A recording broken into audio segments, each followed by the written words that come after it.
घंटा बोलता ही रह जाता है, सुनने वाले सुनते ही रह जाते हैं और समझ नहीं पाते कि इसके अंदर जिसने कभी अक्षर का ज्ञान भी ना लिया हो, इसके अंदर ये ज्ञान का प्रस्फुटीकरण कहाँ से हो रहा है, ये ज्ञान की धारा पूर्ति कहाँ से है।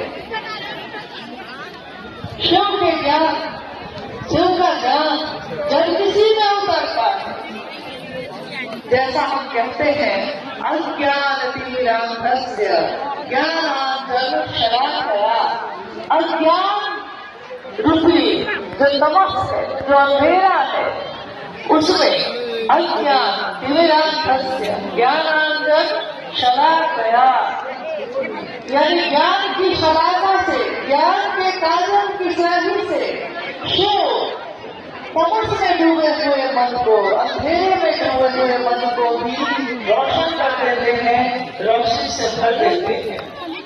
इसीलिए आज चाहे हम किसी भी जाति के हों, किसी भी धर्म के हो, किसी भी वर्ण संप्रदाय लिंग के हो, चाहे हम खूबसूरत हो या कुरूप हो, चाहे हम अमीर हो या गरीब हो, परंतु हमारा मन जल गया है महादेव के लिए। इसलिए महादेव मुझको अच्छे लगते हैं, इसलिए महादेव का नाम अच्छा लगता है।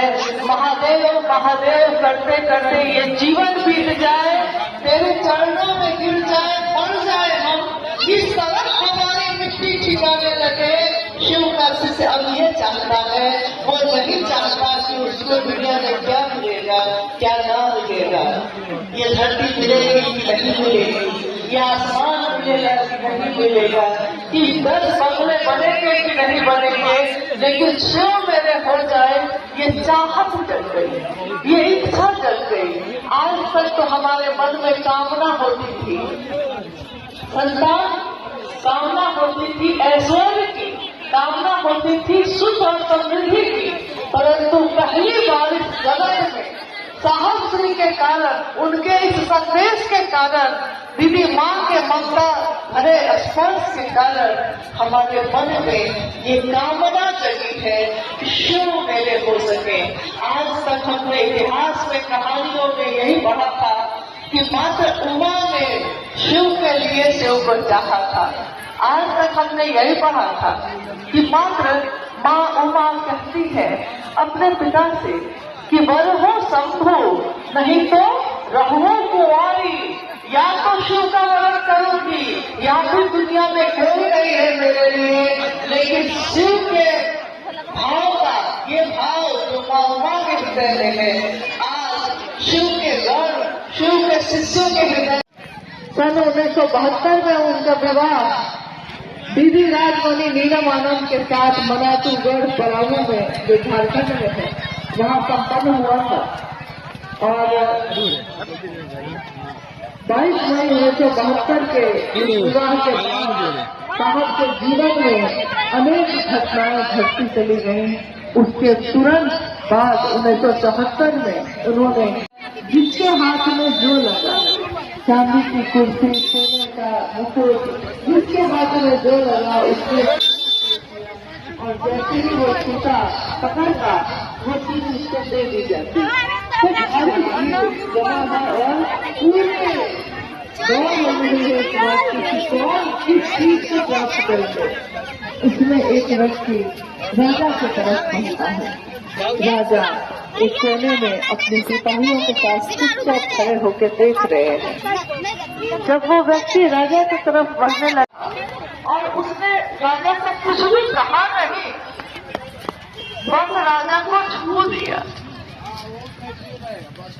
जो दौड़ चल रही थी वो दौड़ थम गई, सारे लोग खड़े होकर देखने लगे इसने क्या किया।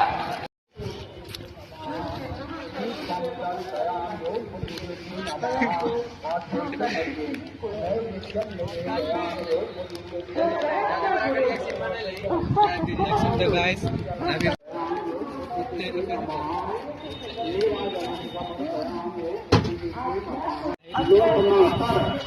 औषधी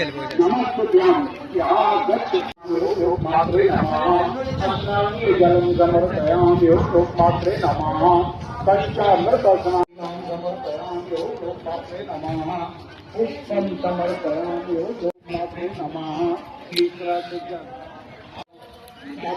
समर्पयामि ओम मात्रे शूटिंग कर ली वहाँ शूटिंग हमारे गाँव में हम कुंभ में मेला लग गलो। हेलो शिवा देखी निकाल लो अब अपन तीन में तोरा नहीं दिखो